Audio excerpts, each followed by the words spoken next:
إن الحمد لله نحمده ونستعينه ونستغفره ونعوذ بالله من شرور أنفسنا من سيئات أعمالنا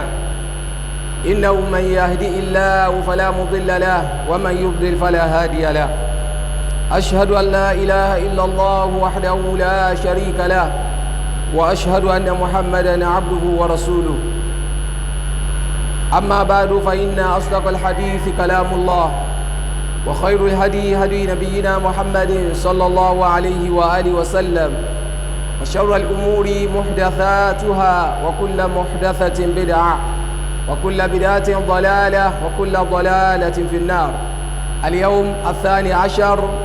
من شهر ربيع الآخر عام 1445 هجرية الموافق 27 من شهر أكتوبر عام 2003 عباد الله، توقفنا في الخطبة الماضية عند شروط الجهاد وضوابطه. ذكر العلماء رحمهم الله تعالى شروطا للجهاد، منها ما ذكره الإمام ابن القيم، ما ذكره الإمام ابن قدامة رحمه الله تعالى بقوله: ويشترط لوجوب الجهاد 7 شروط. الأول الإسلام، والثاني البلوغ، والثالث العقل، والرابع الحرية،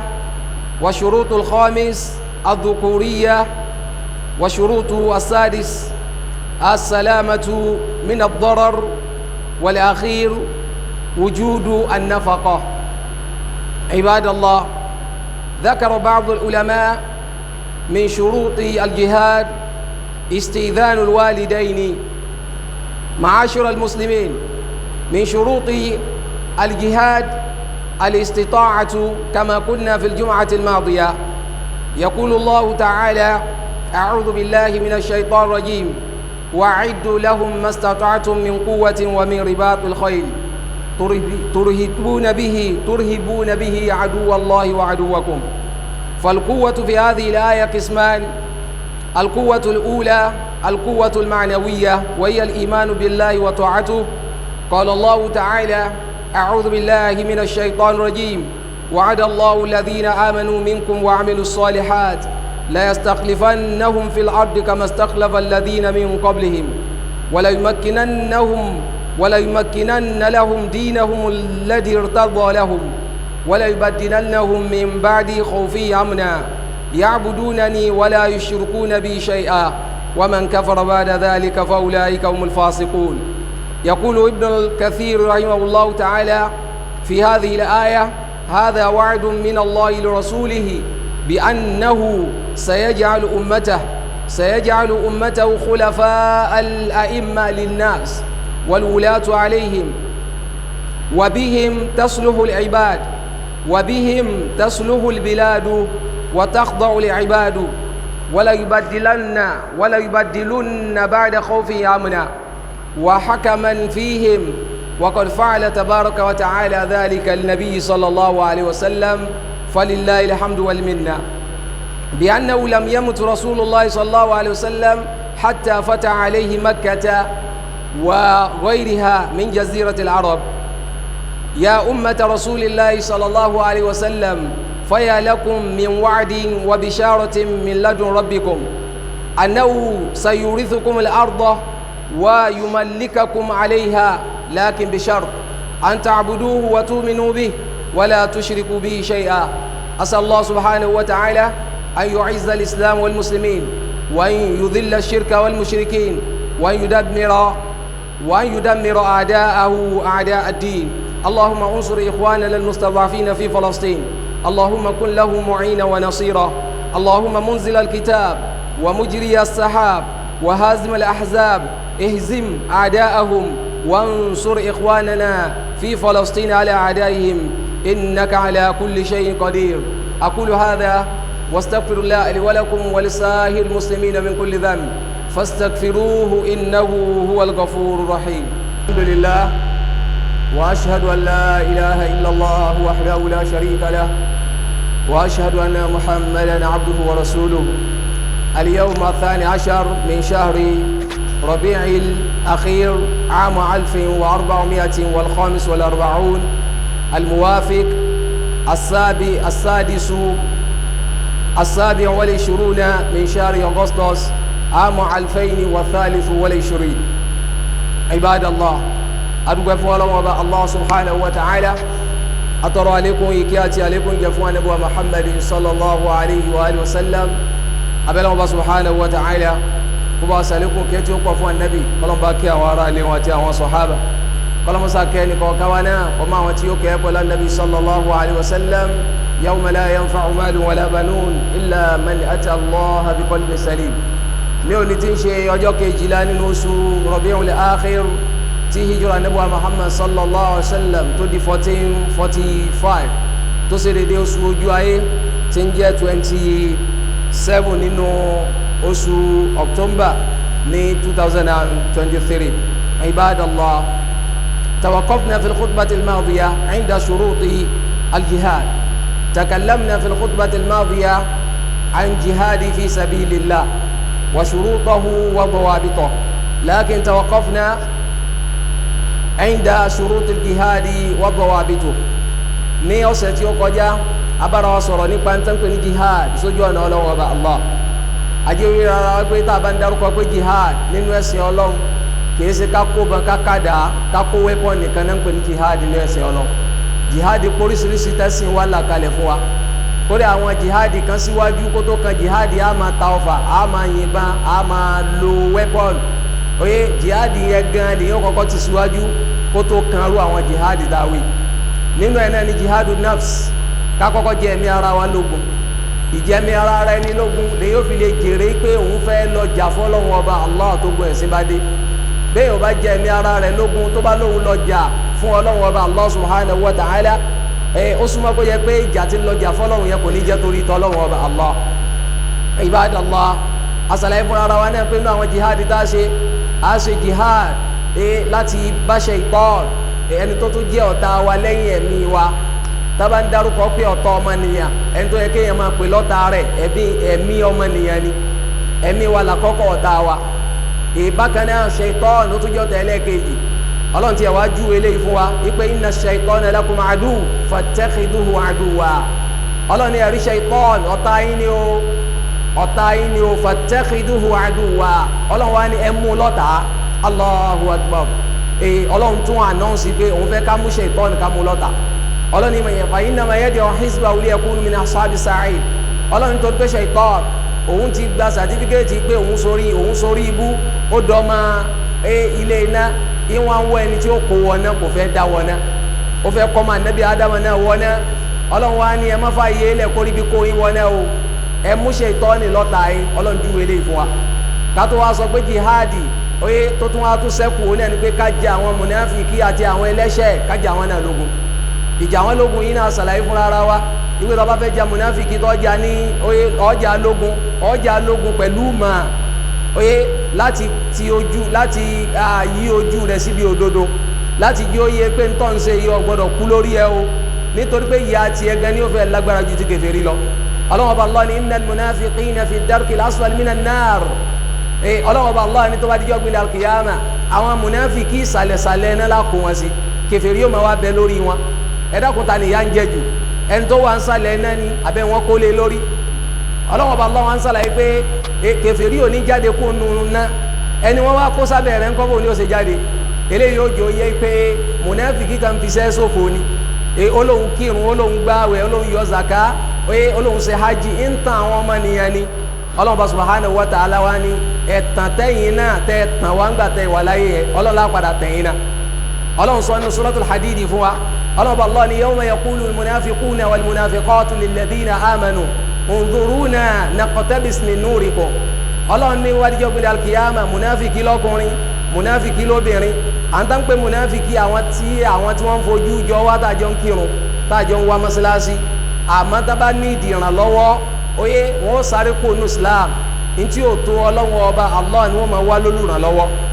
àwọn nẹ́ẹ̀rì ń bí tó ń di agbẹ́ gbogbo ẹ̀sìn lèyàn lè máa ṣe àwọn eléyìí náà ń pè ní munafiki ọlọ́run tó bá díjọ́ gbé ní alkiyama munafiki wọ́n máa wá pariwo pé fáwọn olùgbàgbọ́ òdodo unzuruna naqtabis min nurikum ẹ dákun ẹ ṣàánú wa ẹ̀yin olùgbàgbọ́ òdodo ìmọ́lẹ̀ níbẹ̀ lára yín ẹ fáwọn náà nínú ìmọ́lẹ̀ yín wọ́n tó bá dijọ́ gbé alkiyama gbogbo ẹ̀dá ọlọ́run ọba Allah yóò fún oníkálukú ní ìmọ́lẹ̀ bí gbàgbọ́ rẹ bá ṣe tó munafiki náà ní ìmọ́lẹ̀ o àmọ́ tí máa ń lọ ọlọ́run ó pa ìmọ́lẹ̀ rẹ̀ mọ́ lára wọ́n wá wà nú òkùnkùn tábàtí wá wà nú òkùnkùn wọ́n máa sọ fáwọn olùgbàgbọ́ òdodo táwọn ti ń lọ ìmọ́lẹ̀ tí wọ́n yẹn oye òun yóò máa ju ojú ọ̀nà àlìjánná fún wọn tí wọ́n fi dójú ọ̀nà àlìjánná àwọn munafiki ti wọn inú òkùnkùn wọn wà wọn ò ní mọ̀ níbi tí wọ́n lọ wọ́n mọ̀ wá sọ fáwọn olùgbàgbọ́ òdodo pé unzuruna naqtabis min nurikum ẹ dákun ẹ wo bí a wa bóyá tẹ ẹ bá tiẹ̀ síjú sí wa ìmọ́lẹ̀ ó wà ní wájú tiwa náà àwọn òfin máa bi tá a lọ àmà wà àlìjánná lọ qila irji'u wara'akum faltamisu nura wọ́n wá wú ẹ̀yìn báyìí wọ́n wá rí ìmọ́lẹ̀ lóòótọ́ faduriba baynahum bisuri lahu batinuhu rahma wa zahiruhu min qibalihi al'adab ọlọ́wọ́ ọba Allah wa ni ìmọ́lẹ̀ tá a fún wọn yẹn atan àwọn náà bá ti tàn wá láyé yukhadi'una Allah walladina amanu nígbà wọn wà láyé wọn làwọn ń tan Ọlọ́run wọn làwọn ń tan àwọn olùgbàgbọ́ òdodo àjọlá ń kírun sí Allahu akbar Ọlọ́run ọba Allah ló tóbi jù àṣẹ nǹkan míì tóbi lẹ́mìí wọn jọ Ọlọ́run lọ àwa ò sì mà bọ̀tọ̀ Ọlọ́run mà Ọlọ́run ní ẹlẹ́ǹtan èmi Ọlọ́run ẹlẹ́ǹtan àwọn olùgbàgbọ́ òdodo Ọlọ́run wa ma yakhda'una illa anfusahum wa ma yash'urun Ọlọ́run ẹ̀mí ara yín lẹ́ǹtan wọn tó bá dijọ́ gbé dàkí àmọ́ Ọlọ́run ọba Allah wá fún wọn ní mọ́lẹ̀ Ọlọ́run ọba Allah wá ṣe ìmọ́lẹ̀ yẹn ní olójú bíi méjì yóò fi fẹ́ǹsì sí ìmọ́lẹ̀ tí ó fún wọn yóò dà gẹ́gẹ́ bíi fẹ́ǹsì wọ́n máa wá rí ìta ìmọ́lẹ̀ yẹn wọ́n máa rí àánú Ọlọ́run ọba Allah máa rí ìmọ́lẹ̀ ńbẹ̀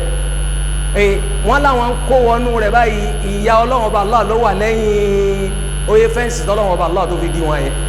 ibi àti lọ́mbẹ̀ òun náà ni pé munafiki ìyà rẹ̀ lágbára wájú Ọlọ́run ọba Allah ni wọn ò ní rán náà sí wájú Ọlọ́run so nínú tá a fi ja munafiki lógun jihadi tá a ṣe lára ẹ̀ òun náà ni pé ká pèsè sí Ọlọ́run ọba Allah ìbákan náà nu jihadi tá a tún ṣe àwọn tí wọ́n mutí àwọn tó ń jalè àwọn tó ń ṣe zina àwọn tó ń hùwà tí ò dá ṣe jihadi lára tiwọn náà kí ni jihadi tá a ṣe á ṣe wá sí fún wọn á fún wọn lẹ́rìí ìgbé ń tẹ́ ń ṣe yìí yẹ Ọlọ́run ọba Allah bẹ́ẹ̀ ẹni tí ń ṣe bídíà ó ṣe jihadi lára rẹ̀ kí ni jihadi tó ṣe ó ṣe wá sí fún ọ ní dákẹ́ lórí ẹ̀ tí ò bá wá gbọ́ ó ti ìwọ́ ti wí tiẹ̀ ibadallah iná àwọn jihadi tá a wá dárúkọ òun náà ni jihadu almusayafa jihadu oyè ogun àti ọkọ̀ àti ká lo wẹ́pọ̀ ká lo nǹkan ìgbà tí wọ́n fi ń jà lásìkò yẹn oyè ká fi jà irú jihadi eléyìí náà ibẹ̀ yẹn náà ní adé ní ọ̀sẹ̀ tí ó kọjá àwọn afáwa wọ́n wá sàlàyé pé ntánpẹ́ ní jihadi ó láwọn májẹ̀mú gan kìí ṣe jihadi ní kọ́kọ́ nǹkan májẹ̀mú yẹn lágbìyànjú láti mójútó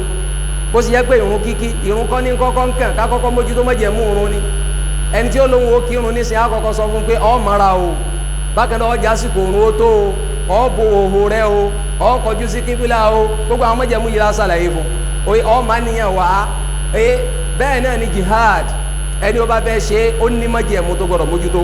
Ibn Qudamata rahimahullahu ta'ala wọ́n ṣàlàyé báyìí fún wa pé yushtaratu li wujubi aljihadi sab'ata shurut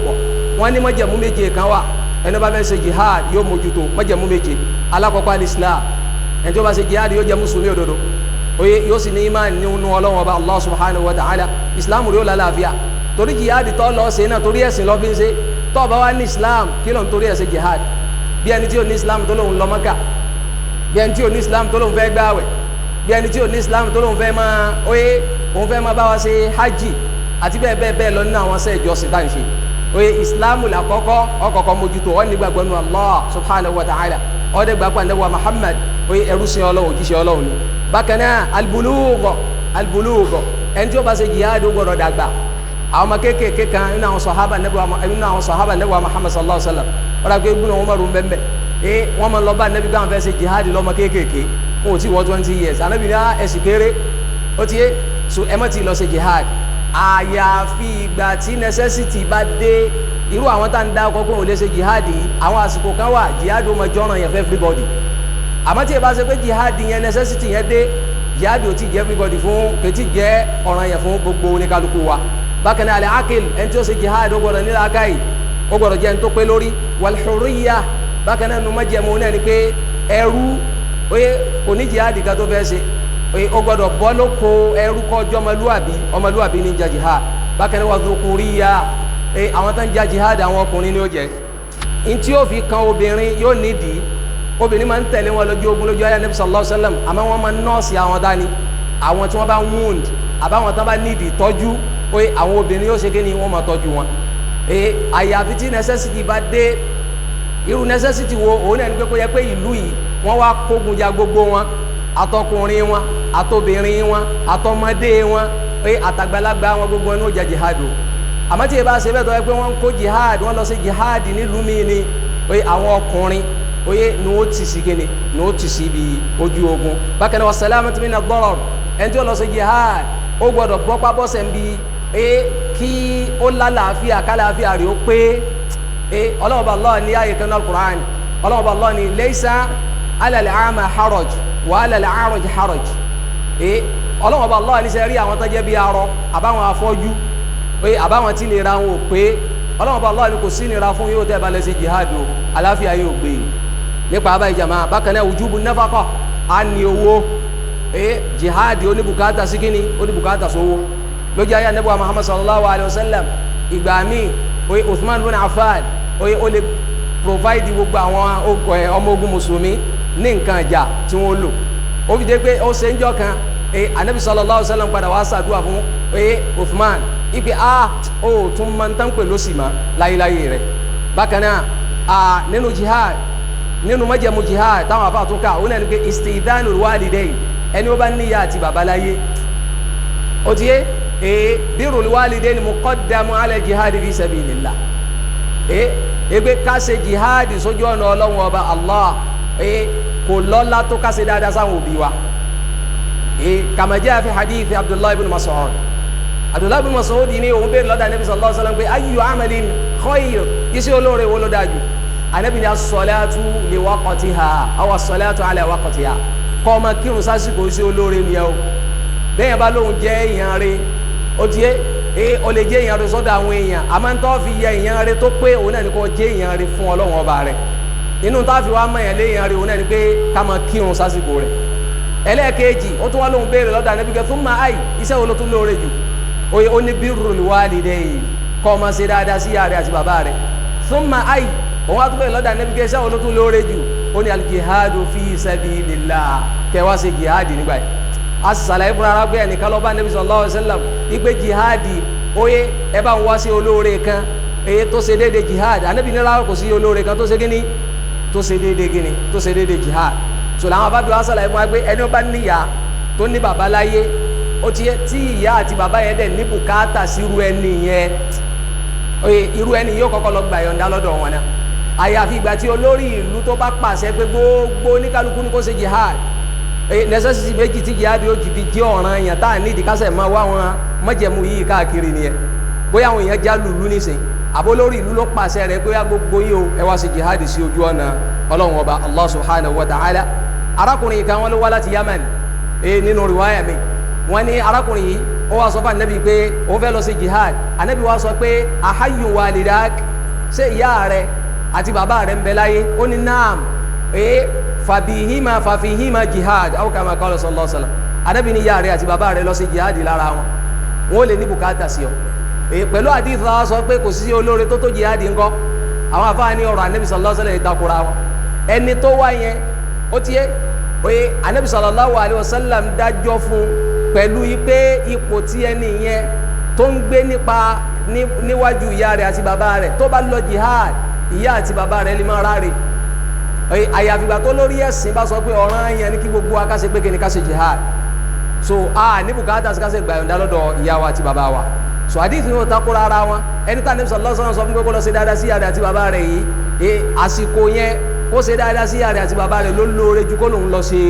jihad sójú ọ̀nà ọlọ́run ọba Allah lọ nínú àwọn májẹ̀mú náà ni pé a ní imam a ní olórí bákan náà nínú táwọn afa tó kà gẹ́gẹ́ bí aṣẹ́ra kọ́ọ̀lẹ̀ rẹ̀ wọ́n ní al-istita'a alágbára ọlọ́run sọ fún wa nínú Al-Qur'an Al-Karim pé wa'iddu lahum mastata'tum min quwwatin wa min ribatil khayl ọlọ́run bá lọ́ni ẹ palẹ̀ mọ́ di àwọn ọ̀tá ẹ̀sìn o pẹ̀lú agbára yín oye tẹ́ ẹ bá ní wa min ribatil khayl àti nǹkan gun yín tó jẹ́ bí ẹṣin àbáwọn nǹkan tẹ́ ń lò tẹ́ ń gùn tí ó ní tẹ́ ní bùkátà sí lójú ogun àwọn àfọwájú yìí wá pé agbára yín méjì ni agbára alákọ̀ọ́kọ́ òun náà ni pé al-quwwatu al-ma'nawiyya agbára tá a lè fojú rí àmọ́ àmọ́ fi ilé ẹ̀ kí ni nǹkan náà al-imanu billah kání gbàgbọ́ sí Allah kádẹ̀ máa tẹ̀lé àṣì Allah subhanahu wa ta'ala agbára alákọ̀ọ́kọ́ nìyẹn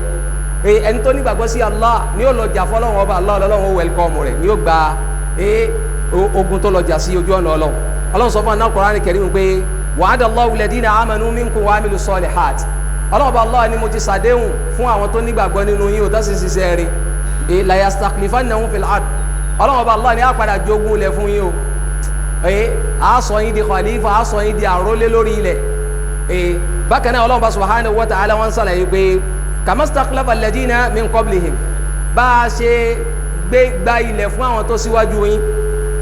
wala yumakkinanna lahum dinahum alladhi irtada lahum bákan náà ẹ̀sìn yín sẹ́ rí tẹ́ yọnu sí ẹ̀sìn yín tẹ́ mú tẹ́ chúùsì tó jẹ́ sí islam yìí ọlọ́run ọba Allah ni a wà á gbà yín láyé àjẹkẹ́ rí islam ṣe agbára ń bọ̀ o ẹ fọkàn ara yín balẹ̀ ọlọ́run ọba Allah ni wala yubaddilannahum min ba'di khawfihim amna ọlọ́run ní sẹ́rí gbogbo ti ń já yín láyà pátá ọlọ́run lápadà fi yín lọ́kàn balẹ̀ ọlọ́run ọba Allah wà fi mọ́jẹ̀mú sí ọlọ́run ní ya'budunani ẹ̀yin tẹ́ ẹ bá fẹ́ kó yẹ pé ẹ̀yin lẹ́ gbàgbára orílẹ̀ ẹ̀yin lẹ́ mọ̀ kọ̀ǹtró orílẹ̀ ẹ̀yin olùgbàgbọ́ òdodo ẹ̀ mọ̀ sìn mí o ẹ̀ mọ̀ jọ́sìn fún mi o wala yushrikuna bi shay'a ẹ̀ sì ní bá mi wórogún ibadallah Ibn Kathir sàlàyé pé ọlọ́run ọba Allah subhanahu wa ta'ala sọ fún wa bí pé àdéhùn ni ó ṣe é fà nẹ́bì ọlọ́run padà wá ṣàánú anabi wa Muhammad sallallahu alaihi wa sallam àdéhùn yẹn ṣe ká nẹ́bì ó tó jáde láyé ọlọ́run padà gba ilẹ̀ fà nẹ́bì sallallahu alaihi wa sallam ọlẹ́ la nẹ́bì fi bẹ̀rẹ̀ ọlọ́run padà wá gbàgbára fà nẹ́bì tó ayé pé gbogbo àwọn ọba Kisra oye àwọn ọba Róòmù ń gbà yẹn oye àwọn ọba Fúrùsù ń gbà yẹn gbogbo àwọn ọba Habasha ń gbà yẹn kódà eléyìí tí ò fẹ́ gbà fà nẹ́bì ọba Kisra tá nẹ́bì sallallahu alaihi wa sallam kọ lẹ́tà sí ó wá ya lẹ́tà nẹ́bì wa Muhammad sallallahu alaihi wa sallam ọlọ́run ọba Allah sì padà dá ìjọba rẹ̀ rú ó ya lẹ́tà nẹ́bì àwọn kan wà wọn ò ya lẹ́tà nẹ́bì sallallahu alaihi wa sallam Muqaykis òun ò ya lẹ́tà nẹ́bì sallallahu alaihi wa sallam kódà ó tún fẹ́ bọ̀ ránṣẹ́ sá nẹ́bì ní sallallahu alaihi wa sallam ó tún fún anabi sallallahu alaihi wa sallam ní kíni ó tún fún anabi lẹ́bùn oye ibẹ̀ náà ti ní wọ́n fún anabi lárábìnrin kan tán pé ní Mariyatul Qibtiyya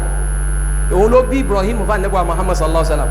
àwọn yẹn ó ti yẹ wọ́n padà gbà yí pé ìsìláàmù lẹ̀sìn oye tóró ti wà nù ìwé àwọn àmọ́ pọ̀lọpọ̀ wọn ò lè gbà látara pé gẹ́gẹ́ bí ọba kíni ọba Rúùmù gbà yẹn gbogbo oníkálukú wọn ti fẹ́ sọpọ́tì pé anabi sallallahu alaihi wa sallam wọ́n fẹ́ sọ̀rẹ́ndà àmọ́ wọ́n ń wo pé àwọn tó wà lẹ́gbẹ̀ẹ́ àwọn oye báwọn bá ní káwọn sọ̀rẹ́ndà ó lè jẹ́ challenge báwọn àmọ́ wọn ò takò anabi wa Muhammad sallallahu alaihi wa sallam ọba Habasha nìkan ló wọn announce oye ló gba Islam débi pé nígbà tí wọ́n ní àwọn mùsùlùmí lára ibẹ̀ làwọn mùsùlùmí sá lọ gbogbo wọn yí padà wá dolóríire anabi sallallahu alaihi wa sallam wọn lọ́n padà wá gba ìlú fún wa nípa abáyé jama agbára ẹlẹ́ẹ̀kejì òun náà ni pé agbára ká wá ní weapon kí weapon wa kó ṣe kí ni kó pé èròjà tá a fi jà ká ní lọ́wọ́ táwọn nǹkan bá ń bá wa jà gẹ́gẹ́ bá a ṣe ṣàlàyé ní ọ̀sẹ̀ tí ó kọjá nígbẹ́ tá a bá rí ẹnìkan tí ń fara ní wa lórí ẹ̀sìn wa bàbá lágbára á ṣe sùúrù ni o á ṣe sùúrù ni o á ṣe sùúrù ni oye a máa wá bẹ Ọlọ́run ọba Allah oye kó ràn wá lọ́wọ́ oye a mójútó ìmọ̀ tẹ̀lé àṣẹ Ọlọ́run ọba Allah tá a bá ti ń tẹ̀lé òfin Ọlọ́run ọba Allah agbára ó dọ̀wọ́ wa èyí làwọn afáfi ṣàlàyé fún wa pé ya ummata rasul ẹ̀yin tẹ́ jẹ́ ìjọ Ànábì wa Muhammad sallallahu alaihi wa sallam fayalakum min wa'din wa bishara àdéhùn ni látọ̀dọ̀ Ọlọ́run o oríire ní o min ladun rabbikum Ọlọ́run ọba ń ṣàlàyé fún wa pé annahu sayuwarithukum al-arda Ọlọ́run ló ń wo gbalẹ̀ fún wa ẹ má jẹ́ àjà fúnra ara wa Ọlọ́run bá subhanahu wa ta'ala pàápàá jùlọ tí o bá ti tásìkò tá a jà fúnra ara wa Ọlọ́run ọba Allah ni òun ó gbalẹ̀ fún wa pẹ̀lú májẹ̀mú wípé àwa náà à ń sìn à ń mẹ́tọ́ Ọlọ́run ọba Allah ṣe ibi tágbára ó ti dé sọ́wọ́ wa nìyẹn àmọ́ tí o bá ti sí weapon àwa rí àwọn nǹkan tó ń fi ìyà jẹ wa oye wọn lá ṣe sùúrù ni o àmọ́ wa bí Ọlọ́run ọba Allah nípa wo lágbára ọ̀lẹ́ni wa àmọ́ ìrí Ọlọ́run ọba ṣàánú wa àwọn àdúrà tá nẹ́bí gbé kalẹ̀ pé tẹ́ bá rẹ́ni tí ń ní yín lára tẹ́ bá rẹ́ni kẹ́ tí ń gbèrò aburú sí yín tẹ́ bá rí ọlọ́lá kan àbónípò kan tó fẹ́ máa fara ní Ànábì ti kọ́ wa ládùúgbà tá a ṣe igbe Allahumma inna naj'aluka fi nuhurihim wa na'udhu bika min shururihim igbe ìrí Ọlọ́run ọba o oye bá wa gba agbára lọ́wọ́ wọn báwa dẹ́rù bà wọ́n àwọn ò lágbára o àwọn ò ní wẹ́pọ̀nù wọ́n ní tàbá tí lágbára á ṣe sùúrù ni abẹ́ ọlọ́run bá subhanahu wa ta'ala kó mọ́sá bá ran ìsìláàmù lọ́wọ́ kó ran gbogbo àwọn mùsùlùmí lọ́wọ́ kó abẹ́ Allah subhanahu wa ta'ala kó fún wa ní agbára tó pé wọlé agbára ọlọ́run ọba Allah اللهم اعز الاسلام والمسلمين واذل الشرك والمشركين ودمر اعداءك اعداء الدين اللهم انصر اخواننا المستضعفين في فلسطين اللهم كن لهم معينا ونصيرا اللهم منزل الكتاب ومجري السحاب وهازم الاحزاب اهزمهم وانصرهم على اعدائهم اللهم انا نستودعك فلسطين واهلها اللهم انا نستودعك فلسطين واهلها اللهم انا نستودعك فلسطين واهلها رجالها ونساءها